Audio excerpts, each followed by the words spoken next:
Hi there, my name's Meredith McCarthy and I'm a clinical hypnotherapist based in Wellington, New Zealand.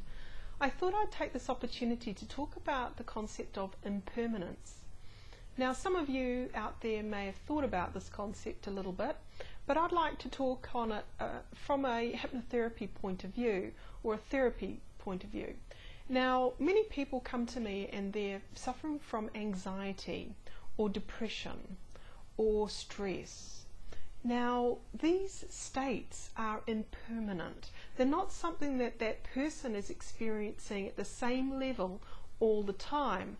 They have heightened moments where that very strong emotion rises in them.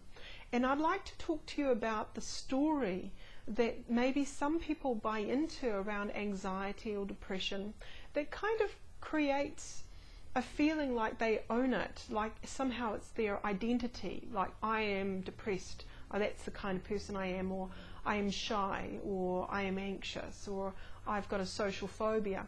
Now, these labels aren't useful or helpful because what they really are describing is a moment in time that as quickly as it comes, it passes.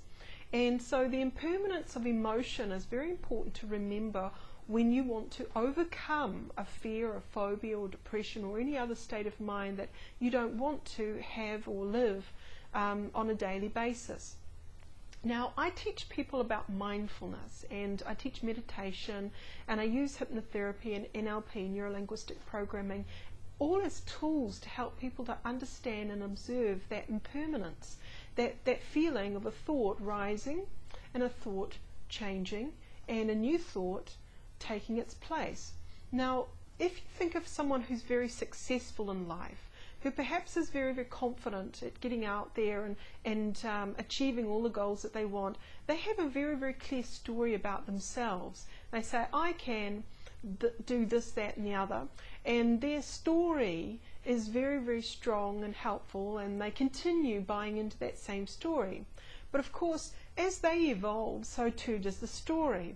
They add areas of success that they have achieved onto the story. Now, that's the impermanence of it. So the old story, maybe what they had achieved last year, is different from the new achievements of this year. Now, the same thing can work on the reverse in the way of a negative story. Let's say someone's feeling very depressed and last year they had a lousy year and this year they're having another lousy year. And so what they're doing is they're compounding suggestion. They're actually building that negative story over and over again. They're making it stronger and bigger and scarier. And that can cause anxiety to rise. Now, I'd like to invite you, if you're out there thinking, yeah, that's something I get caught up in, where I build a story and it gets stronger and stronger, but it's not serving me or it's not helping me achieve or be the person that I want to be. And I want you to think about the impermanence of that story. So really, if you look back at the time where you were starting school and perhaps you didn't know your ABCs, you didn't know much at all, and you had a lot of learning to do to get to where you are today. Now, this is the impermanence. Isn't that neat that we can celebrate that we're not going to stay like that 5-year-old and a novice at all of those things. We're going to graduate and become an expert. So we're always changing. And our natural nature is to learn, is to be curious enough to think about it in another way.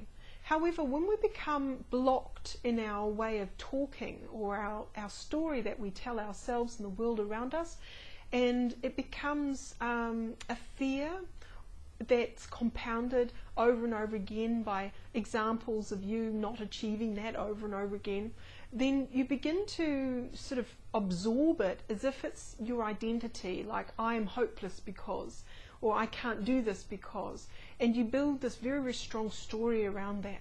Now, I'd like to invite you to think about the impermanence of that story and think, okay, actually there might be something that's missing. I remember years ago I was very, very keen to play tennis, but I didn't know how. No one had actually taught me to serve a ball or return the serve or anything like that.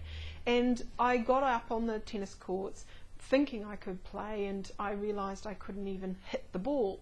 Now, despondent as I wasn't really going to stay in that position, because I was very, very desperate to join in and play tennis with all the other girls. So in the break, I went to boarding school, so in the break I said to my parents, look, I'd really like to learn how to play tennis because I want to participate with everyone else. So they hired a coach, and I was very privileged, and this coach happened to be a very well-known tennis player, and she was very, very good at coaching and showing people like myself how to serve and how to return and all of the rules that were involved. So after about 2 weeks of practice, I went back to boarding school, and I said to one of the girls, do you want to play a game of tennis? And they said, oh, I don't know, you're not very good. And I said, well, actually, I've been practicing. Let's just, see how I go. And at this stage, I mean, I was a bit nervous because I'd never really succeeded in having a game of tennis with someone of my age. And out I went on the court, and sure enough, I took a few goes to kind of warm up. And then I remembered what I had been shown and taught. And it was really, really quite helpful. And I realized, hey, I can actually play tennis. Now, I had to keep practicing, and I got better and better at it, to the point where, I look back now, I'm thinking, yeah, it was a journey that not just taught me how to play tennis, but it taught me that the impermanence of not knowing how to do something and becoming an expert at something is very, very real. And I'd like to invite you in that thought to say, okay, if you have an anxiety state or a state of depression or a state that isn't really servicing you anymore, you will have built a story of some kind around that. Now, if you need help to explore that story and create a new story and work out, just as I was coached to play tennis, work out how you can really play that emotional game better, give me a call. I'm able to take phone calls on 04577 11116, or my cell phone 027 699 3950.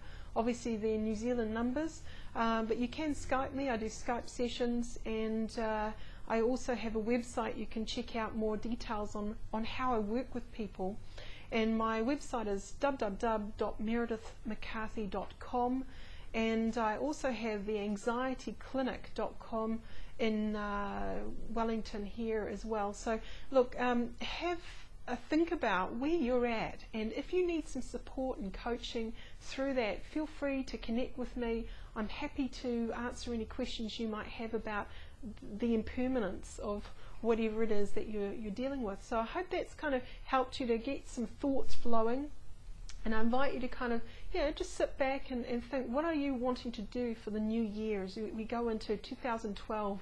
Who do you want to be in this new year? How do you want to become an expert in your state of mind? So thank you very much for tuning in and listening to me today, and take care. Namaste.